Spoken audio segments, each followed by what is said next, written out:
క్యాజు chicken, double egg noodles. చాలా రోజుల నుంచి ఎన్వి తినకుండా, బయట ఫుడ్ ఏది ఆర్డర్ పెట్టుకోకుండా చాలా హెల్తీగా అయితే ఫాలో అయ్యాము. ఇంకా ఈరోజైతే తప్పలేదు. మా ప్రయాణం మళ్ళీ మొదలైంది వైజాగ్ నుంచి కాకినాడకు.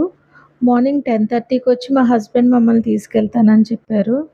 10:30 కాకుండా 12 దాటేసింది వచ్చేసరికి. మేము బయలుదేరేసరికి 1:30 దాటేసింది. మధ్య దారిలో ఫుల్ వర్షం వచ్చింది. నూడిల్స్, చికెను తిన్నాము. అది ముగ్గురికి సరిపోదు కదా! వర్షం వస్తుంది. మేము అనుకున్న ప్లేస్‌లో మేము దిగి లంచ్ చేయటానికి కుదరలేదు. తుని వరకు వర్షం వస్తూనే ఉంది. తుని దాటిన తర్వాత వర్షం అయితే ఆగిపోయింది. అక్కడ తేటగుంట దగ్గర దత్తుడు డాబా అంట. చికెన్ స్టిక్స్ అంట. చాలా బావుంది. మా అమ్మాయి తిని బావుంది అనేసి చెప్పింది. దాంతో పాటు ఇంకో చికెన్ డ్రై ఐటెమ్ కూడా చెప్పారు. అది కారంగా ఉంది అనేసి తినలేదు. బయలుదేరి వచ్చేసాము అక్కడి నుంచి. మేము 3 ఆ టైంకి వచ్చి కాకినాడ ఇంట్లో చాలా ఎక్కువ టైం కూర్చుందాము, ఎంజాయ్ చేద్దాము అనుకున్నాము. అదైతే అవ్వలేదు మాకు.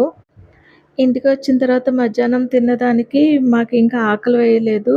2 కస్టర్డ్ యాపిల్స్ అయితే తినేసి 10:30 ఆ టైంకి విజయవాడ అయితే ఇలా బయలుదేరిపోతున్నాము.